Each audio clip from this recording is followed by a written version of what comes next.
I don't even have to finish that anymore.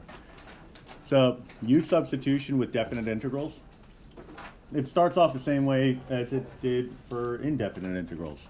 We identify a u that makes sense in a particular situation. In this case, x cubed plus 8. Take the derivative. Du would be equal to 3x squared dx. Then we take stock of the situation, see what we have and what we need. All right, I know I could swap out an x cubed plus 8 immediately. I'm pretty close to being able to swap out the x squared dx. All right, I have a 3x squared dx. I don't want the 3. All right, so let me divide out the 3. So 1/3 du would be equal to x squared dx. So now I can make a direct substitution. So these are my substitutables. Well, actually, let me box the other thing. So I'm going to leave the bounds off for a sec and write this as 1/3 du, and then pop in the u squared. All right, the reason I'm leaving the bounds off is because those are x bounds. Right? We're dealing with, when we're finding a definite integral, bounds associated with, sorry, I'm going to open the window. Oh, the window is open. It smells like something's burning.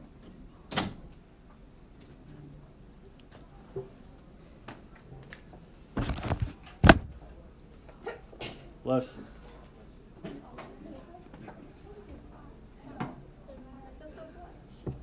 All right, well, hopefully we're not all going to die. So, it's just weird. Anyway, so those bounds are related to x. This is really x equals 4, and x equals negative 2. All right. So we need new bounds if we're going to integrate this without having to reverse substitute. That's the name of the game here. What we want to do is we want to work exclusively in terms of u from here on out. Right? That makes our life easier because I could integrate this and I could reverse substitute it in terms of x and then substitute in these bounds, the original ones. But it would be inappropriate to write these bounds as part of this definite integral because these are x's and those are u's. All right? What we should do instead is convert these over into u bounds. All right? The way that we do that is by coming up with a relationship between u and x.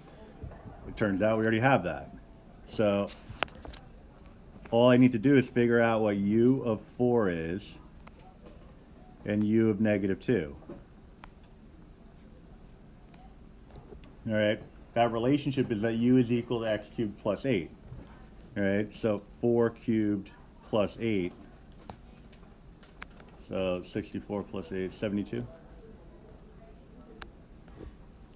And then negative 8 plus 8 is 0. So negative 2 cubed plus 8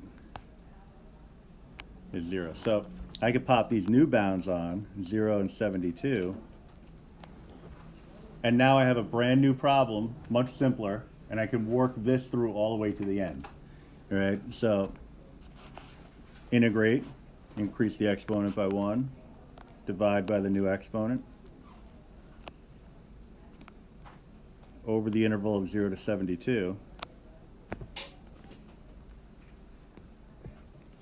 and then pop in my new bounds. All right, so 1/9 times 72 cubed minus 1/9 times 0 cubed.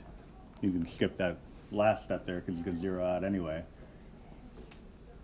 But I would get 1/9 times 72 cubed, whatever that is. So we'll have to figure that out. I usually try to do mental math, but 72 cubed, I go too early in the morning for that. 72 squared, I might have taken a stab at it. Yeah, I wasn't coming up with 473,248 divided by 9. So 41,472. 41,472.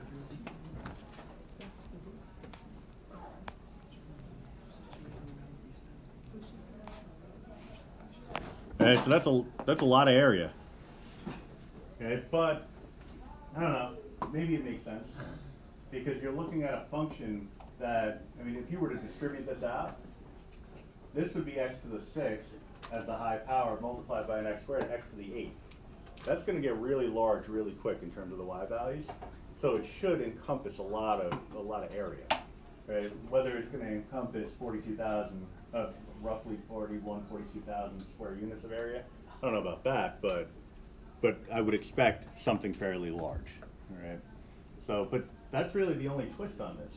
And in fact, I think it kind of makes it a little bit easier in the sense that you don't have to then replace the u with what it was originally, okay? And you don't have to do a substitution later on. And also, you don't have to worry about forgetting to put in a plus c. That's kind of nice. Now, you may have trained yourself to put the plus c in so well that now you're putting it in where it shouldn't be. That could be a problem. But in this case, you know, I think you're looking for a straight numerical answer. So if you get a numerical answer and you put a plus c on it at the end, you should be looking at that and saying, wait, what? It's supposed to be an area. Why is there a plus c? Yeah. So a question that has often come up in the past is related to the plus c, and why not? Why is there no plus c here? I could show you real quick. I'll just do it kind of off on the side here.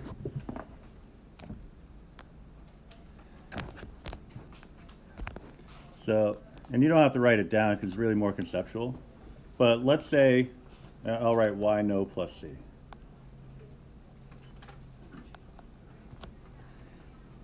Let's say I thought the antiderivative was 1/9 u cubed plus c over the interval, that's a poor quality interval, 0 to 72.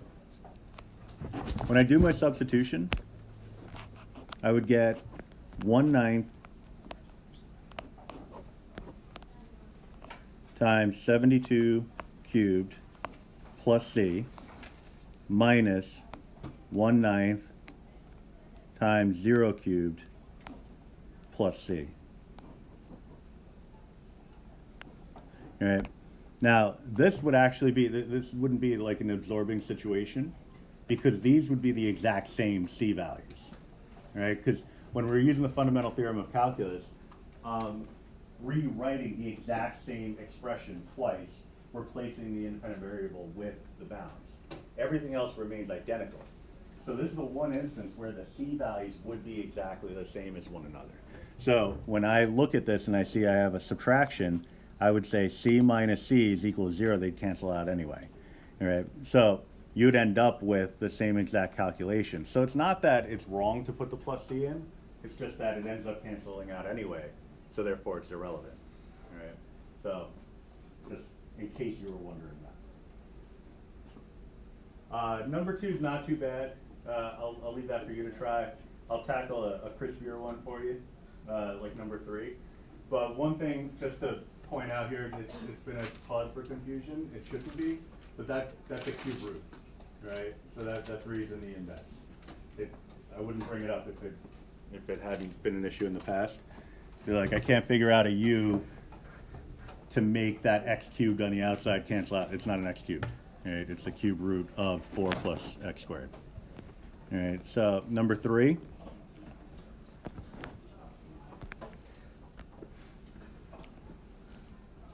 So identifying the u is the name of the game again. So our candidates here would be the cotangent, the cosecant squared, maybe the e to the cotangent. That'd be pretty much it. So what should my u be?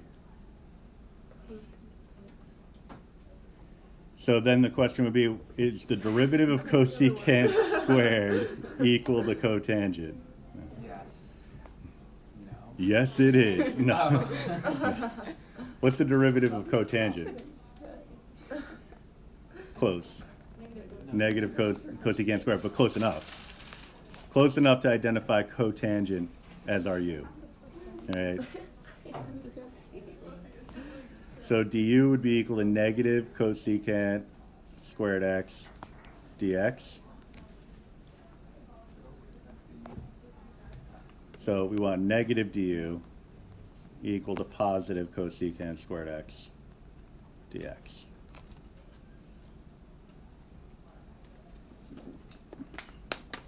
All right. We'll have to tackle our bounds, so might as well just do that right now. U of pi over 4 and u of pi over 6.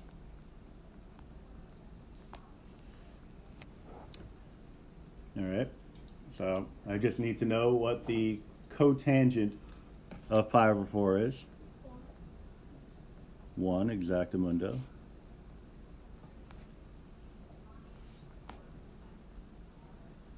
And the cotangent of pi over 6?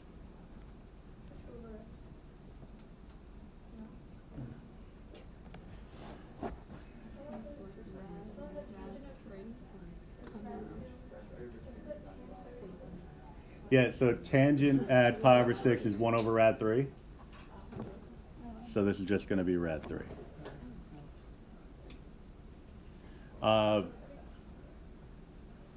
2 over rad 2 would be cosecant or secant at 45, or pi over 4. All right, so we have our new bounds. We'll just pop them in. Rad 3 and a 1, consistent with where the original x bounds were. So where the pi over 4 was is where the 1 goes. All right, so there is no size relationship. You don't have to put them in size order necessarily. I mean, most of the time it works out that way, but it's consistency that you're looking for. All right, sometimes you could have a function that's going to reverse the size relationship. Maybe the smaller one's on the bottom initially, but then the larger one on the top later on, and then the reverse happens later on. So just be careful about that. So in this case, we're looking at e to the u, but then a negative du. All right, so negative e to the u du.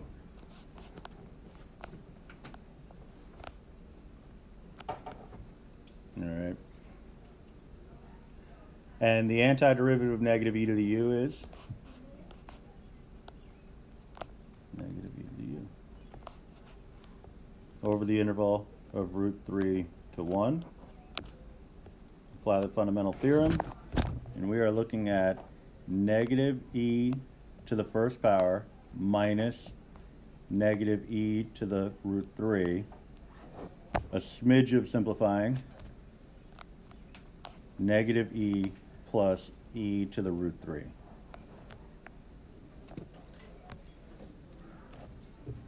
All right. Because of the e component of this actually ended up not being too bad. Even the substitution part of it. The expectations when it comes to e allow for that because, you know, like here, just the act of walking over to the calculator to type in numbers took longer than actually simplifying this. Right, so you tend not to dread working with exponential e because it ends up being pretty convenient. Right. So I'll leave numbers 2 and 4 for you to do on your own because they're they're not too crazy, but they get the idea across. 4 is obviously a little bit kookier, but still very, very doable.